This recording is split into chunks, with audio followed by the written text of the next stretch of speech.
Bonjour chers élèves, je suis Bagemzari Paul, professeur de mathématiques intervenant au compte de École au Burkina.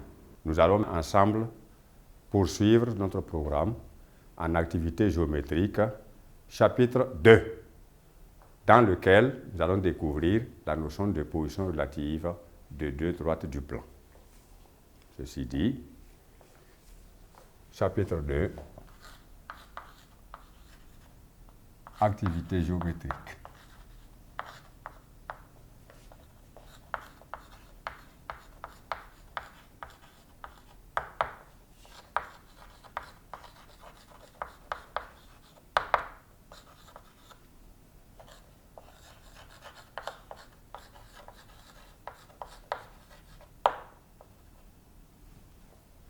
Position relative de deux droites. Nous allons donc ici découvrir la notion de droite et la maîtriser parfaitement, et afin de savoir exactement qu'est-ce que c'est que la position relative de deux droites. La position relative de deux droites veut dire simplement qu'il faut pouvoir dire ce qu'il y a comme lien, comme relation entre deux droites quelconques du plan que l'on trace. Dans ce cas, nous avons plusieurs situations qui se présentent. Nous avons les droites séquentes, nous avons les droites parallèles. Et alors, en grand 1, nous allons aborder la notion de droite séquente et de droite parallèle.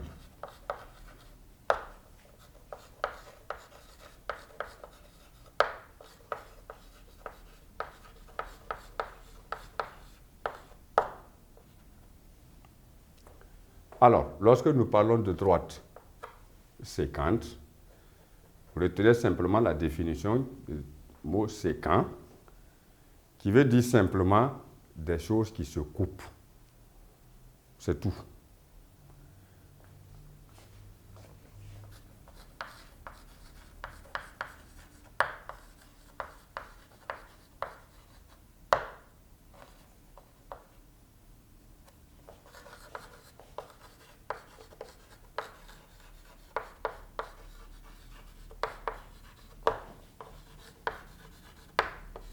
Et lorsqu'on dit que deux droites se coupent, ça veut dire qu'elles se coupent en un point donné.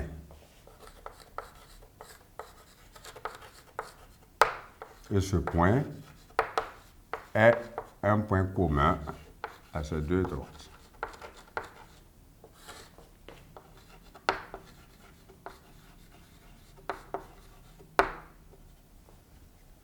Et lorsqu'on parle de commun, ce qui est commun, c'est quoi? C'est ce qui est à la fois un bien d'une personne donnée et un bien d'une autre personne donnée. C'est-à-dire deux personnes différentes qui ont le même bien. C'est commun. Ce bien-là, il est commun à chacune de ces deux personnes. Donc, dans la notion de droite, lorsque nous parlons de droite séquente, c'est simplement deux droites qui se coupent. Et nous pouvons effectivement montrer cela ainsi qu'il suit. Vous pouvez tracer comme vous voulez. Voici une droite que je peux appeler par exemple grand D. Et je trace une autre droite qui vient couper la première tout simplement dans son parcours. Alors, je peux avoir ceci.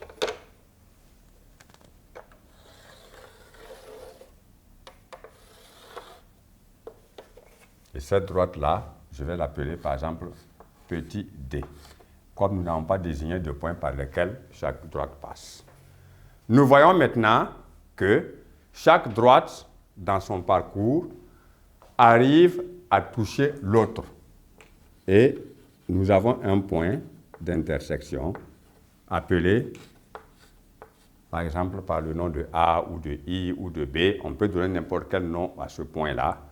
Nous voyons que la première droite passe par A, la deuxième aussi passe par le même point A. Voilà pourquoi on dit que A est un point commun à chacune de ces deux droites, et on dit alors que ces droites-là sont séquentes.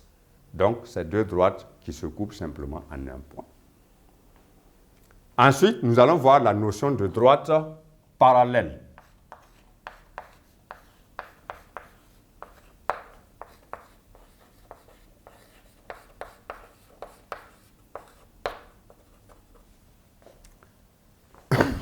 Contrairement au premier cas, où les droites se coupent en un point qui leur est commun.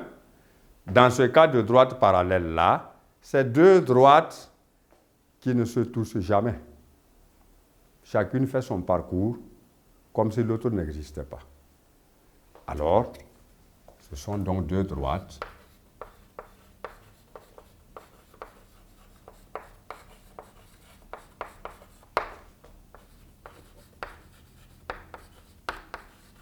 qui n'ont aucun point commun.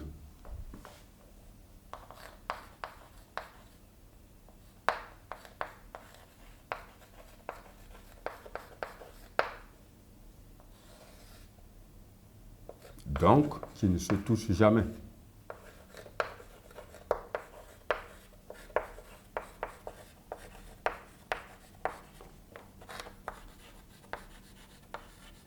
Jamais, jamais.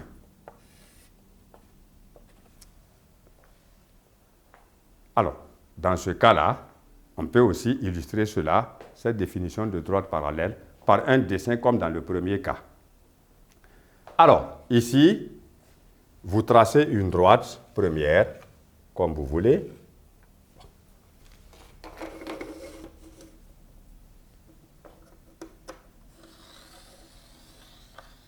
Sachant que l'on peut les prolonger aussi indéfiniment que possible. Voici la droite D. Maintenant, comment nous allons tracer une droite qui ne touche jamais la droite D? Cela demande de savoir utiliser le matériel de géométrie pour la construction de telle droite. Alors, judicieusement, le premier outil, c'est l'équerre. Et il faudra bien suivre comment on va utiliser l'équerre. Nous allons la placer contre la droite que nous avons tracée avec son plus petit côté. Ainsi. L'opération va se faire en deux temps. Dès que l'équerre est placé ainsi contre la première droite que nous avons tracée selon sa position, et c'est le plus petit côté de l'équerre que l'on place toujours contre la droite que nous avons tracée. Nous traçons simplement une droite en pointillé tout au long de l'équerre. En pointillé parce qu'on n'a pas besoin d'elle. Mais sans elle aussi, on ne peut pas tracer correctement une droite qui est parallèle à celle qui est déjà au tableau. Alors, tracez une droite en pointillé, comme ça. Aussi suffisamment que possible. Voilà. Alors, vous allez recommencer maintenant la même opération avec l'équerre, mais cette fois-ci qui sera placée contre la droite en pointillé. Et si c'est placé, il ne vous reste plus qu'à tracer la droite que nous voulons, qui puisse être parallèle à celle qui est déjà existante. Dans ce cas, il faut utiliser la règle maintenant pour finaliser la construction. Alors, voici, vous êtes libre de placer l'équerre comme ça et vous collez la règle à l'équerre. Ça, c'est une façon de faire. Deuxième façon de faire, vous pouvez aussi placer l'équerre de cette façon, ici. Voilà. Et maintenant, vous placez la règle au-dessus. Mais en faisant attention, comme dans notre tableau, on a des risques de casser l'équerre. On va revenir par le bas pour que ça soit plus pratique. Sinon, on peut oublier, on appuie et la règle peut se briser. Alors, je reviens dans la première situation. La règle, l'équerre se pose ainsi. Et il faut bien respecter cette position-là du plus petit côté de l'équerre. Voilà, l'angle droit de l'équerre doit être bien observé par rapport à la droite en pointillé. Et la règle qui vient se coller maintenant à l'équerre. Coller serré, il ne doit pas y avoir un espace. S'il y a un espace, il faudra reprendre l'opération. Ça veut dire que ce n'est pas bien tracé. Voilà. Et ainsi, si on veut, on peut enlever l'équerre. Nous avons maintenant la règle qui nous permet de tracer la droite que nous voulons. Ainsi qu'il suit.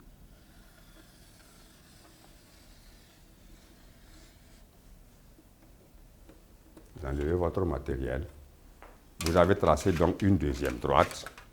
Et cette deuxième droite-là, que nous allons appeler par exemple petit d, qu'on peut écrire où on veut, la droite, est dite parallèle à la première droite, parce que quand chaque droite prend son parcours, on peut les prolonger aussi indéfiniment que possible dans tous les sens. Et vous allez voir que jusqu'à l'infini, ces droites ne se touchent jamais. Il n'y a pas un point qui les lie. Et dans ce cas, on matérialise ainsi par deux traits pour montrer seulement que les deux droites sont parallèles. Mathématiquement, on dira alors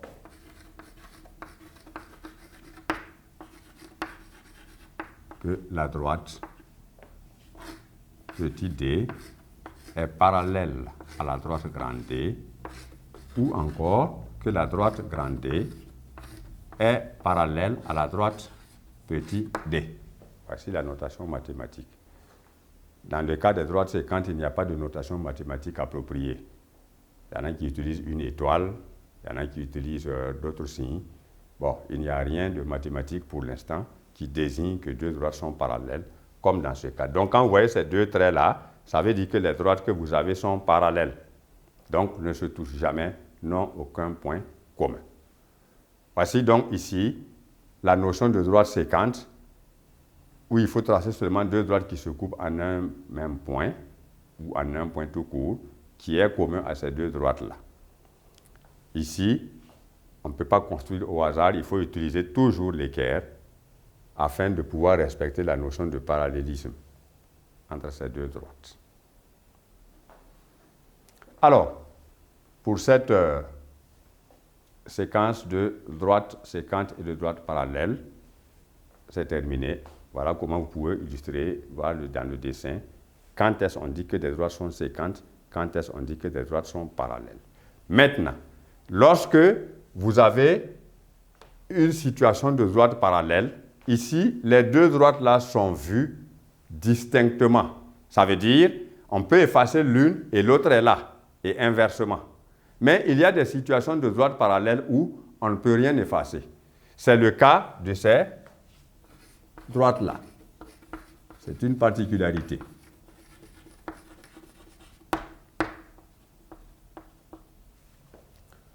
On place deux points A et B quelconques.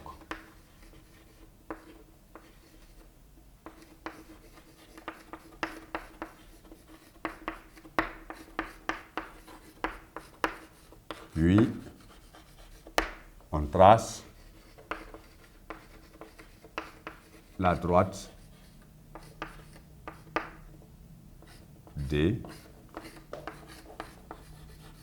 passant par A et B.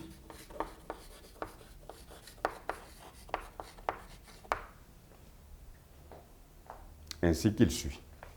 Vous avez donc un point A, vous placez un autre point B, et vous tracez une droite qui passe par ces deux points-là. Alors, c'est ainsi que vous allez faire cette construction.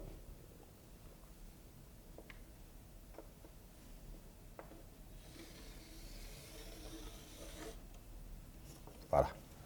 Alors, cette droite-là, on l'appelle D, ou simplement, on peut l'appeler AB. Alors, vous voyez que cette droite-là, que nous venons de tracer, qui passe par A et B, nous constatons que si quelqu'un d'autre arrive avec de la craie d'une autre couleur, il peut à lui aussi tracer une droite qui passe par A et B. Il n'a pas le choix.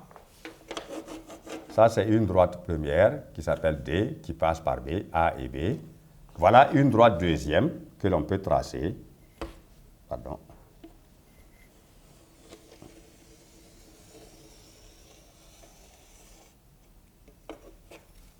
Et nous allons l'appeler par exemple petit d.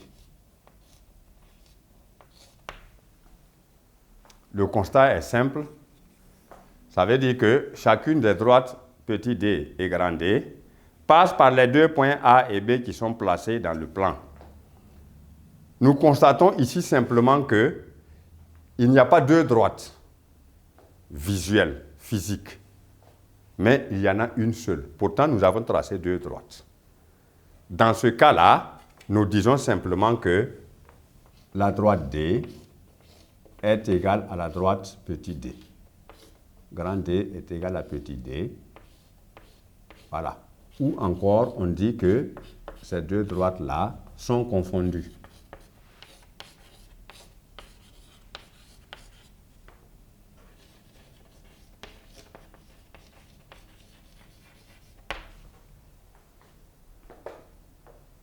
Voyez bien que nous sommes dans un cas où les points A et B là sont des points communs aux deux droites. Or, nous avons dit que deux droites parallèles n'ont pas de point commun.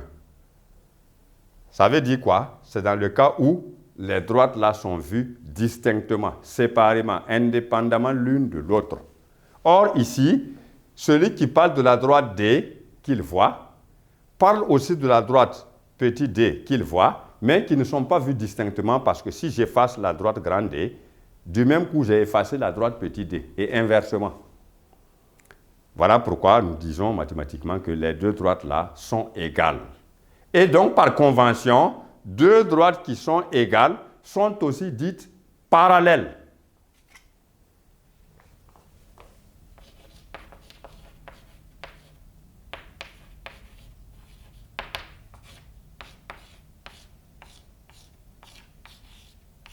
Voilà. D est parallèle à petit d, ou petit d est parallèle à grand D. Donc, dans ces deux cas-là, nous avons des droites parallèles, mais qui tantôt sont vues distinctement, tantôt sont vues par une seule ligne. Voilà des situations de droites parallèles. Il n'y en a pas d'autres. La technique d'après laquelle nous avons construit les deux droites distinctes, grand D et petit d, qui sont parallèles, n'est pas l'unique. Cependant, il faut retenir que c'est la méthode judicieuse permettant à tout élève de ne pas se tromper ou de ne pas mal manipuler son matériel dans la construction. Mais s'il y a une autre méthode qui est enseignée par un professeur quelconque, si vous la maîtrisez, vous l'appliquez parce qu'on ne vous impose pas une technique pour pouvoir construire. Voilà. Mais on vous indique une méthode à retenir au moins qui est la plus judicieuse. C'est tout. Alors, donc, cette première partie sur la notion de droite séquente, de droite parallèle est terminée.